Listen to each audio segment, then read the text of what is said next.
expliquer les différentes punitions, les différentes souffrances qui existent sur cette terre. Bien aimé, je vous ai parlé, la souffrance, c'est quelque chose que personne n'accepte. La souffrance, personne ne peut accepter la souffrance dans sa vie. Mais je vous ai parlé que nous avons 4 sortes de souffrances. Je vous ai parlé premièrement de la souffrance personnelle. En d'autres termes, de la punition personnelle. Peuple de Dieu, il y a beaucoup des enfants de Dieu dans leur vie. Ils sont en train de se punir eux-mêmes. Il y a beaucoup des enfants de Dieu.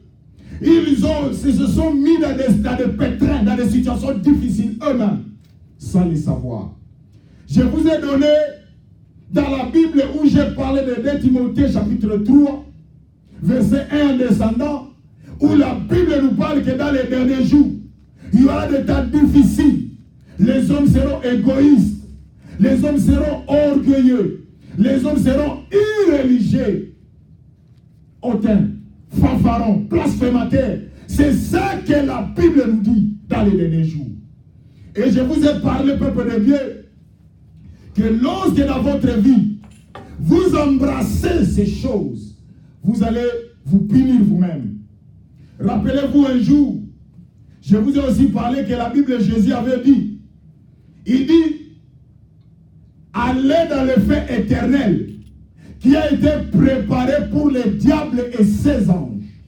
C'est-à-dire que, bien aimé, il y a des fois des situations qui nous arrivent dans la vie. Il y a des fois des situations difficiles qui nous arrivent dans la vie. C'est nous-mêmes qui sommes les auteurs. Je vous ai parlé, je suis en train de faire une petite récapitulation parce qu'aujourd'hui c'est la conclusion sur notre enseignement sur la souffrance, sur la punition. Bien aimé, j'ai parlé sur la punition personnelle dans 2 Timothée chapitre 3 verset 1 à 5 où j'ai parlé que les autres personnes ils se sont mis dans des situations difficiles et qui va leur payer cher un jour. Un jour aussi j'ai parlé, peuple de Dieu.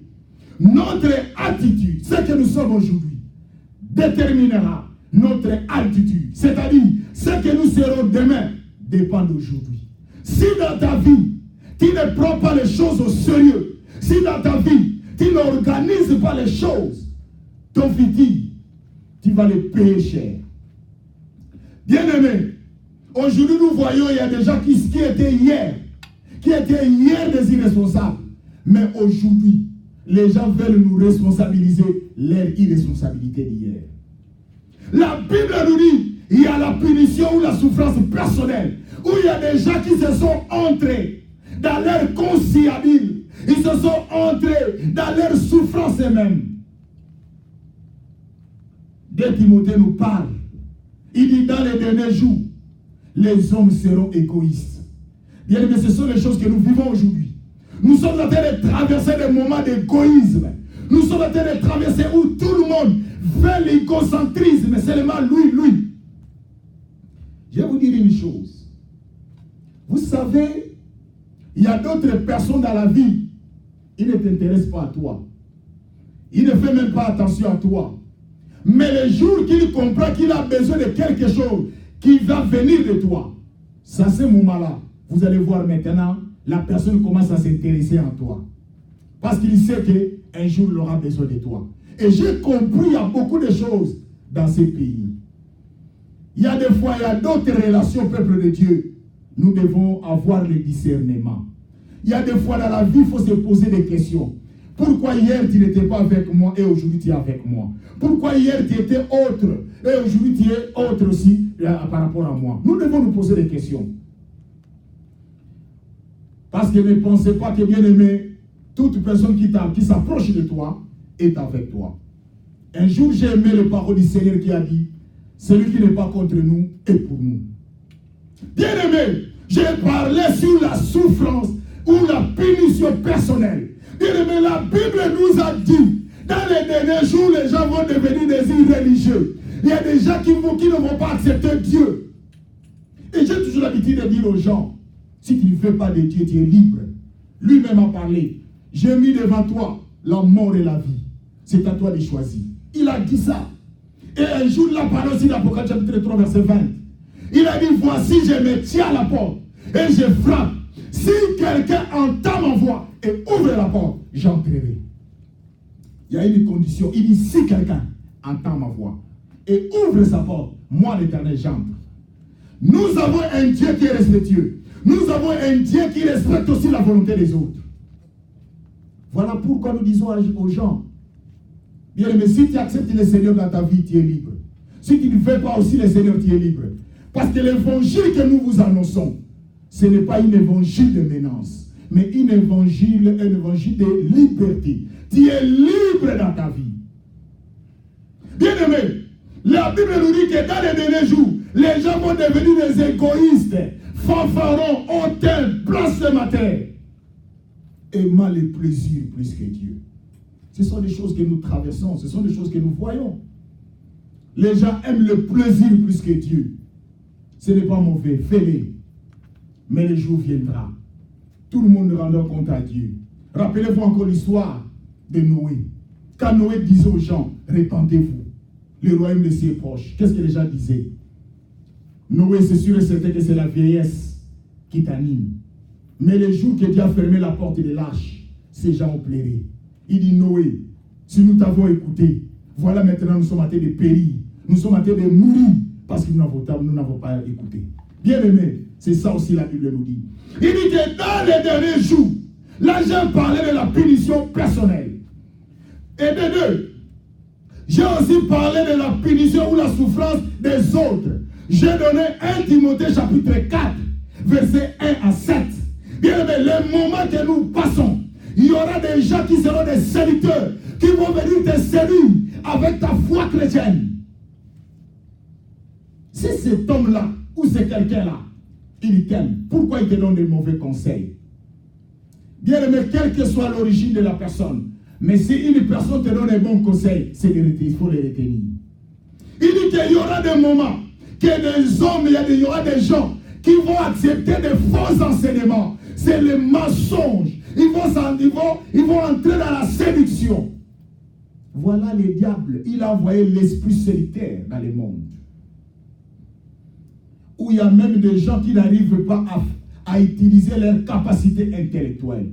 Où il y a des gens qui n'arrivent pas à utiliser leur âge. Ils se comportent comme des enfants.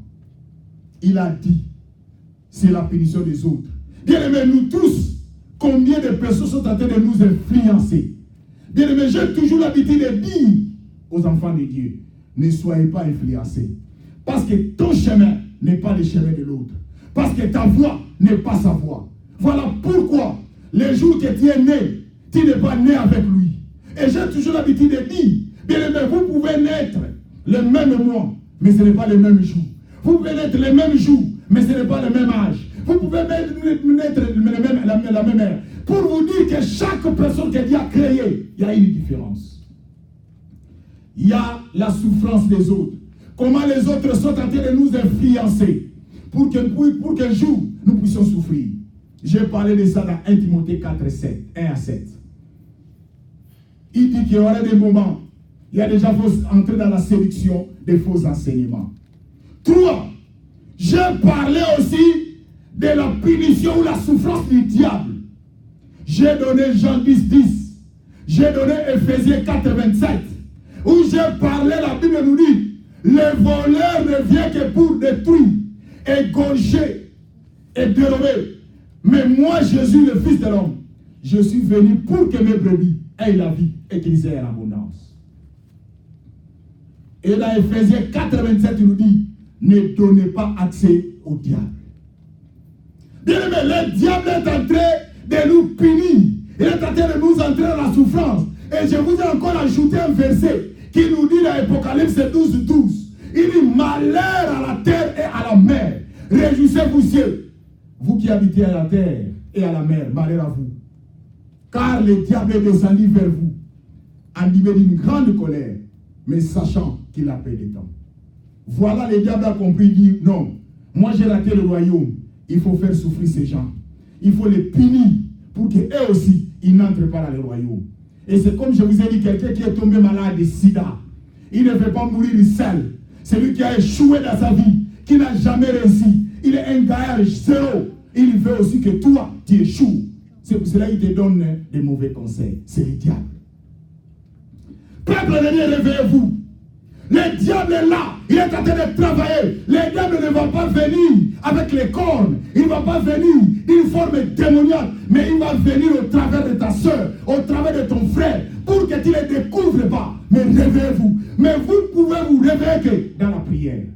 Voilà pourquoi les enfants de Dieu ne veulent pas prier. Parce que le diable sait que lorsque vous êtes ensemble avec la prière, vous allez les démasquer. Il te met loin de la prière. Il ne veut pas que tu cherches Dieu dans ta vie. Pour que tu sois dans la distraction. Pour que tu sois dans l'embarras des choix. Et lorsqu'il va glisser, c'est venin. Et toi, tu seras la cible. Bien-aimé, j'ai parlé de la punition du diable. La Bible nous dit ne donnez pas accès au diable. Ne faisons pas les choses qui poussent le diable de venir vers toi. Ce sont les choses que nous faisons. Nous faisons des choses qui font que le diable puisse s'approcher de nous. Rappelez-vous un jour, Jésus avait parlé dans la Bible. Il dit, je vois Satan venir à moi. Mais il n'a pas trouvé sa sémence en moi. Combien des enfants de Dieu vous avez la sémence du diable en vous?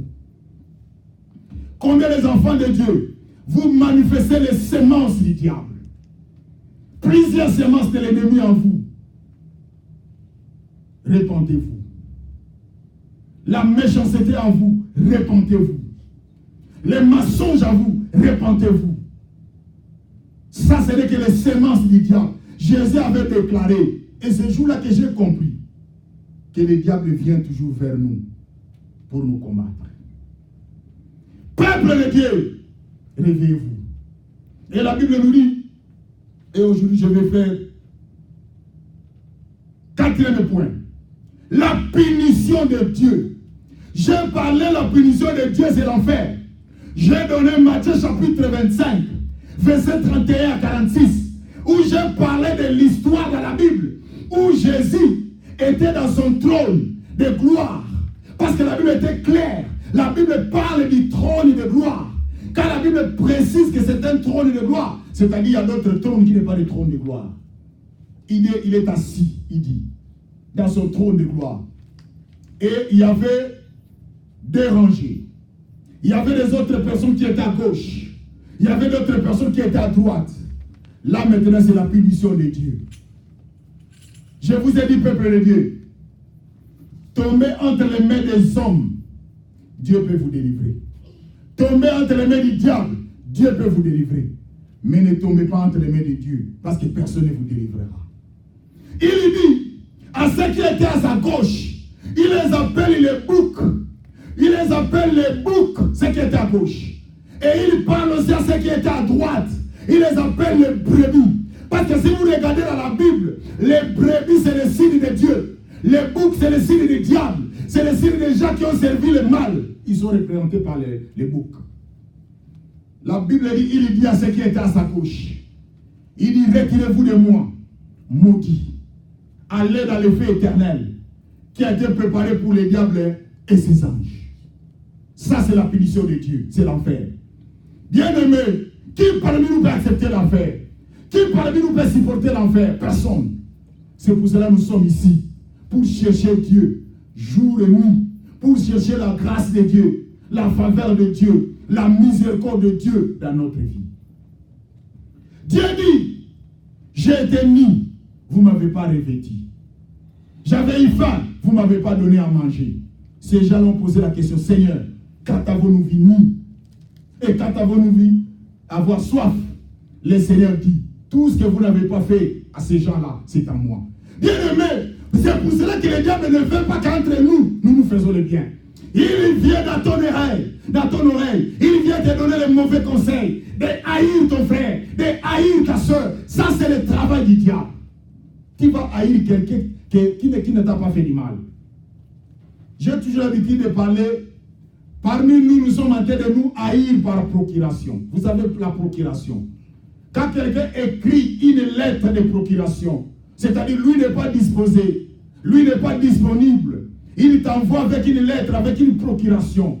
C'est-à-dire, il vous donne la responsabilité, il vous donne le pouvoir de lui représenter. Et aujourd'hui, nous sommes haïs par la procuration. Vous savez ce qui me fait pitié à des fois. Il y a une personne qui ne connaît rien. Il ne me connaît pas. Je ne le connais pas aussi. Mais quelqu'un vient, il prend mon nom, il commence à dire, tu connais ce pasteur Gabi, tu connais ce qu'il est, il ne faut pas l'aimer, c'était un orgueilleux. Moi, je ne connais pas même la personne qui était en train d'influencer. On appelle ça l'ennemi par procuration. On appelle ça l'influence par procuration. La personne que toi là, que tu me haïs. Tu me haïs, qu'est-ce que je t'ai fait? Rien. Je n'ai jamais cité ton nom. Je n'ai jamais critiqué ta famille. Je n'ai jamais parlé du mal de toi. Mais pourquoi tu me haïs? Parce qu'il y a quelqu'un qui t'a parlé de moi. Et cette personne-là, qui t'a dit qu'il t'a dit la vérité? Ce n'est que la méchanceté humaine. Les diables. La punition. Comment les autres sont en train de punir les autres? Peuple de Dieu. Quelqu'un te parle même de l'église. Lui-même n'a jamais venu dans cette église. Il ne connaît même pas l'histoire de cette église. Mais il te parle comme s'il connaît l'histoire de l'église. Voilà pourquoi je parle au peuple de Dieu. Écoutez-moi, peuple de Dieu. Vous avez besoin de la prière. Parce que c'est la prière qui va monter dans votre vie. C'est la prière qui va vous donner le discernement. De comprendre que l'esprit de mon ami, c'est un esprit du diable. Le diable est entré dans le corps de ton ami pour te mettre dans une séparation entre ton frère ou ta sœur.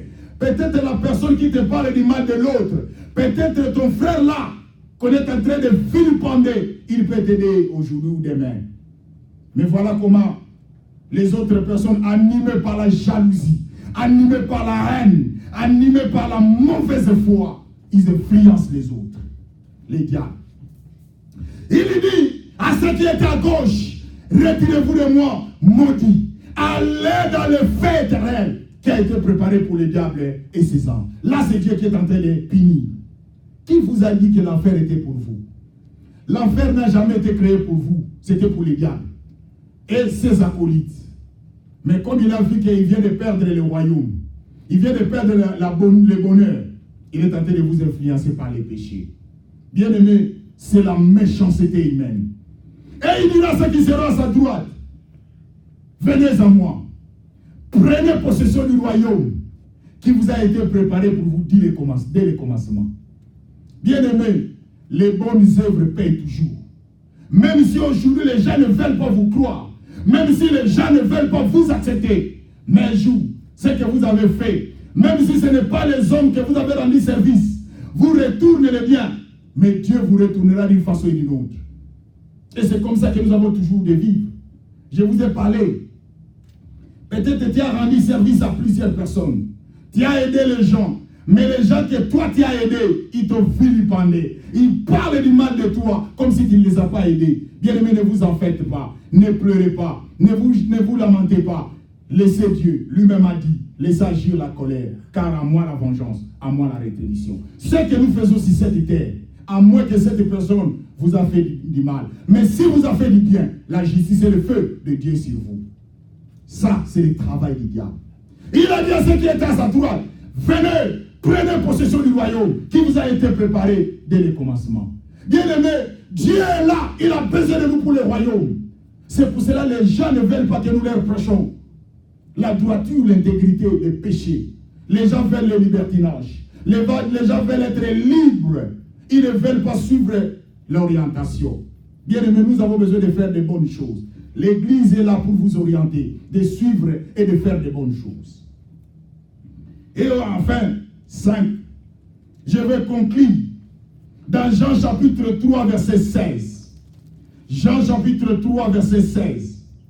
C'est que la Bible nous dit, dans Jean 3, 16, la Bible nous dit, car Dieu a tant aimé le monde, qu'il a donné son Fils unique, afin que quiconque croit en lui ne périsse point, mais qu'il ait la vie éternelle. Bien aimé, voilà l'amour de Dieu. Bien aimé, je suis en train de conclure sur la punition, la souffrance.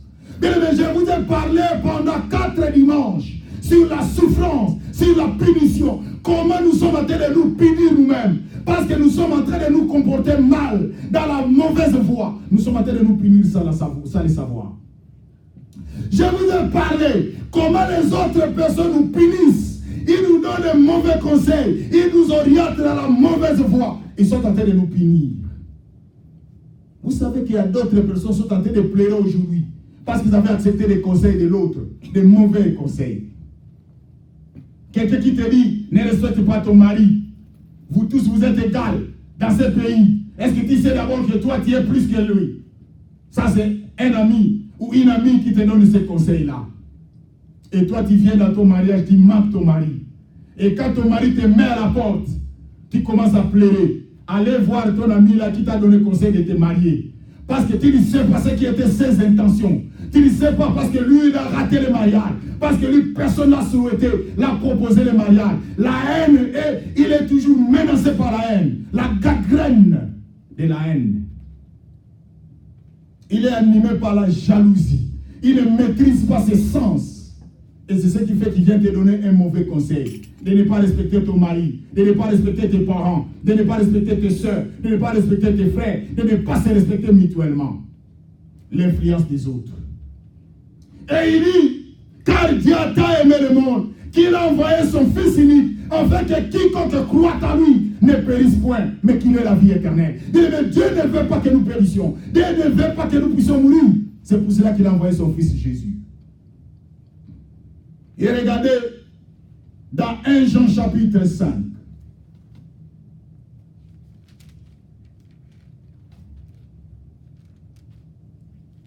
Dans 1 Jean chapitre 5. C'est merveilleux. 1 Jean chapitre 5, verset 12 à 13. Regardez ce que la Bible nous dit. Celui qui a la fille, celui qui a le Fils a la vie. Mais celui qui n'a pas le Fils de Dieu n'a pas la vie éternelle. Bien, mais nous parlons de la vie éternelle. La vie éternelle est conditionnée par la personne qui accepte Jésus dans sa vie comme Seigneur et Sauveur. Si vous acceptez Jésus comme Seigneur et Sauveur dans votre vie, vous avez la vie éternelle. La vie éternelle ne se donne pas par héréditaire, ne se donne pas par famille. Ce n'est pas parce que dans votre famille vous avez des chrétiens que vous avez la vie éternelle. Non, il faut accepter Jésus comme Seigneur et Sauveur. Parce qu'il a dit, car Dieu a tant aimé le monde, qu'il a envoyé son Fils unique, afin que quiconque croit en lui ne périsse point, mais qu'il ait la vie éternelle. Si vous acceptez Jésus, vous croyez. Il y a le verbe croyance. Il y a le verbe croire. Et vous devez avoir la croyance à ces dieux-là. Et il parle. Celui qui a le Fils, celui qui a Jésus, a la vie éternelle. Avoir Jésus, c'est quoi? C'est marcher conformément à ce que Dieu nous demande. De marcher dans la crainte de Dieu. De faire la volonté de Dieu. Et rappelez-vous le verset biblique qui dit, Dieu n'exauce point les pécheurs. Jean 9, 31. Mais si quelqu'un l'honore et fait sa volonté, c'est celui-là qui l'exauce. La Bible parle de la volonté de Dieu. Et 2 Timothée chapitre 4. 2 Timothée chapitre 4. Ça c'est merveilleux. 2 Timothée chapitre 4. Verset 1 à 7. Écoutez. Je t'en conjure devant Dieu et devant Jésus-Christ, qui doit juger les vivants et les morts, et au nom de son apparition et de son royaume. Prêche la parole, insiste à toute occasion, favorable ou non favorable. Reprend, censure, exhorte avec toute douceur et en instruisant. Car il viendra un temps où les hommes ne supporteront pas la saine doctrine, mais ayant la démangeaison d'attendre des choses agréables, et se tourneront une foule de docteurs selon leur propre désir. Détourne-toi l'oreille de la vérité, et ils se tourneront vers les fables. Ça c'est merveilleux. Mais toi, sois sobre en toutes choses, supporte les souffrances, fais l'œuvre d'un évangéliste, remplis bien ton ministère, car pour moi, je sers déjà par des libations, et dès le moment de mon départ approche. J'ai combattu le bon combat, j'ai achevé la course, et j'ai gardé la foi. Bien aimé, ça c'est merveilleux. Écoutez les paroles, je vais encore les lire pour vous. Bien aimé, écoutez, ça c'est l'apôtre Paul qui parle. Bien aimé, je vous parle, parce que c'est la conclusion de la punition de Dieu. Écoutez ce que Dieu est en train de nous dire. Il dit, car je t'en conjure devant Dieu et devant Jésus-Christ, qui doit juger les vivants et les morts, et au nom de son apparition et de son royaume. Il est en train de jurer devant Dieu et devant Jésus-Christ. Il dit, prêche la parole, insiste en toute occasion, favorable ou non favorable. Bien aimé, c'est pour cela que vous nous voyez prêcher Jésus. Même si les hommes sont devenus incrédules, même si les hommes cherchent à nous critiquer avec l'évangile que nous leur annonçons, nous suivrons ce que Dieu nous dit, mais nous ne suivons pas ce que les hommes veulent. Regardez ce que la Bible nous dit en bas. Il dit, favorable ou non favorable, reprend, censure, exhorte avec toute douceur et en instruisant. Regardez dans le verset 3. Il dit, car il viendra un temps où les hommes ne supporteront pas la saine doctrine. Bien aimé, la saine doctrine c'est quoi? C'est la personne de Jésus. La saine doctrine c'est quoi? C'est la sanctification. La saine doctrine c'est quoi? C'est la droiture. La saine doctrine c'est quoi? C'est l'intégrité, où les gens ne veulent pas écouter, que de marcher dans la crainte de Dieu, de marcher dans la droiture. Les gens veulent des fables. Les gens veulent des choses inutiles, des futilités dans l'église. Quand vous leur parlez du péché, quand vous leur interdisez de faire le mal, les gens disent vous êtes durs, les gens disent vous êtes difficiles. Ce n'est pas nous. Nous sommes que des hommes de Dieu. Nous vous annonçons ce que notre maître, le Dieu, nous dit de vous prêcher. Regardez dans 2 Timothée, chapitre 4, verset 1 à 7. Il dit, les hommes ne supporteront pas la saine doctrine, mais ayant la démangeaison d'entendre des choses agréables. C'est-à-dire, ils auront la démangeaison. Ils ne vont pas supporter. Ils vont accepter d'entendre des choses ils ne vont pas accepter d'entendre des choses agréables de Dieu. Mais qu'est-ce qu'ils vont accepter? Regardez. Il dit, mais ils se détourneront une foule de docteurs selon leurs propres désirs. Les gens vont commencer à chercher des pasteurs, les gens qui vont chercher des hommes de Dieu, qui vont leur dire des choses qui les plaisent. Il dit que moi j'aime ce pasteur, moi j'aime celui-là, mais l'autre là je ne l'aime pas. Rappelez-vous encore de l'histoire dans la Bible. Il y avait un homme de Dieu qu'on appelle le prophète Michée. C'est lui qui a parlé la vérité devant plusieurs prophètes. On va appeler le prophète Michée. Avant de l'appeler, on parle au roi. Le roi dit, tous les prophètes viennent de prophétiser du bien pour moi. Mais celui-là qui est dans la prison là, il ne parle pas du bien de moi. Lui, il n'aime pas. Voilà. C'est ça que les gens veulent. Les gens veulent l'évangile qui les plaise. Les gens veulent que les pasteurs fassent des choses qui les plaisent. Les gens veulent que l'évangile là, qui parle de la prospérité, qui parle de la bénédiction. Nous ne sommes pas contre la bénédiction. Nous avons besoin de ça. Mais il faut qu'on vous prêche la parole. Vous dire la sanctification, la droiture. Parce que la Bible nous dit dans Hébreux chapitre 12, verset 14. Il dit, recherchez la paix avec tous et la sanctification, sans laquelle personne ne verra le Seigneur. Vous pouvez avoir la bénédiction. Vous pouvez avoir des voitures. Vous pouvez avoir de l'argent. Vous pouvez avoir tout. Mais si vous n'avez pas la sanctification, si vous ne marchez pas dans la sincérité, dans la vérité, vous ne verrez pas Dieu. Bien-aimé, laisse-moi vous dire, Judas aussi était parmi les disciples. Mais Judas n'était pas sincère avec Dieu. Il y a beaucoup de gens qui ne sont pas sincères avec eux-mêmes. Mais quelle était la suite de la mort de Judas Iscariote? Vous savez, ce que moi ça me fait mal. Les gens ne sont pas honnêtes. Jamais j'ai déjà vu quelqu'un dire à quelqu'un, à l'autre, il dit, moi je suis fautif. Je viens te donner le rapport. J'utilise le nom de mon frère ou de ma soeur. Je dis qu'il est mauvais, oui. Mais quelque part aussi, moi aussi, je suis mauvais. Personne. Les gens cherchent toujours à tirer les rideaux de son côté. Bien-aimé, j'ai toujours l'habitude de dire aux gens, laissez-les faire, laissez-les continuer. Mais toi, reste avec ton Dieu. La Bible nous dit, rappelez-vous dans la Bible, dans Exode chapitre 14, verset 14, même si vous descendez dans le verset 13, où où les enfants d'Israël viennent de sortir en Égypte pour aller dans la terre promise et conquise, Canaan. Quelle était la réponse? Les enfants d'Israël pleuraient. Il dit, Moïse, c'est la fin. Moïse, nous allons mourir. Voilà les Égyptiens derrière nous. Quelle était la réponse de Moïse? Il a dit, ces Égyptiens que vous voyez, vous ne les verrez plus jamais. Et vous gardez le silence. L'Éternel combattra pour vous. Bien-aimés, nous n'avons plus le temps de se justifier. Il y a des fois, nous présentons aux gens la vérité, mais les gens ne veulent pas nous croire. Ce n'est pas un problème. Laissez-les prendre la raison aujourd'hui. Mais un jour, ils sauront. Un jour, ils comprendront que ce que nous l'avons dit, c'était vrai. Je me rappelle encore de l'histoire de Jésus. Quand Jésus prêchait la parole, quand Jésus parlait au monde, personne n'a accepté Jésus. On l'a appelé blasphémateur. On l'a appelé semeur de troubles. On l'a appelé Belzéboul. Tous les noms étaient sur la personne de Jésus. Jusqu'à la mort de la croix. Personne ne l'a crié. Mais la Bible nous dit, sur la croix, lorsque le miracle va se faire, Jésus va rendre l'âme. Les gens ont changé leurs avis.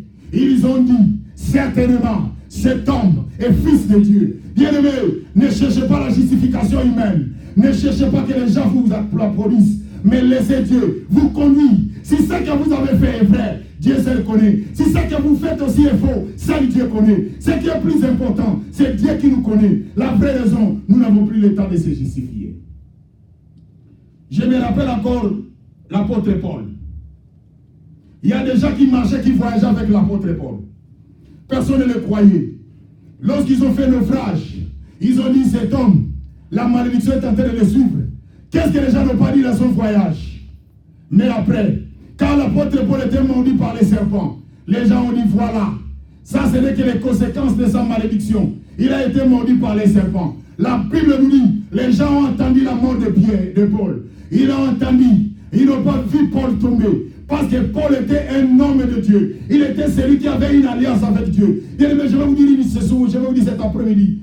Il faut être sincère avec votre Dieu. Bien aimé, même si les gens ne vous croient pas, ne forcez pas. Ce n'est pas eux qui vous ont choisi, mais c'est Dieu qui vous ont choisi. Parce que c'est Dieu là qui vous ont choisi, c'est lui qui vous justifiera. Voilà pourquoi, peuple de Dieu, Timothée nous parle. Regardez maintenant, il dit, ils se tourneront une foule de docteurs selon leurs propres désirs. Voilà pourquoi il y a des hommes de Dieu qui sont tombés dans le monde, qui parlent des choses qui plaisent aux gens, où les gens disent avancez l'homme de Dieu, l'homme de Dieu prêchez.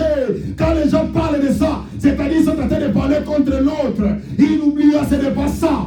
Christ nous a envoyés pour dire la vérité à toute personne qui va vous accepter ou non. Vous devez leur dire la vérité. C'est ce que la Bible dit dans le verset 1. Insiste, exhorte, censure. C'est ça que la Bible nous dit. Et regardez maintenant, dans le verset 4, la Bible dit, ils détourneront l'oreille de la vérité. Les gens ne veulent plus entendre la vérité. Les gens ne veulent pas qu'on leur parle de la vérité de Jésus. Et la Bible dit, ils se tourneront vers les fables. Les gens veulent entendre des choses inutiles. Quelqu'un a mis la vidéo nue. Et là, les gens sont en train de suivre. Ou les gens ont entendu qu'il y a des choses, des infinités, des choses inutiles. C'est ce que les gens veulent. Mais quand vous leur parlez de la vérité, tu exagères. Quand vous leur parlez, est-ce que toi tu es saint?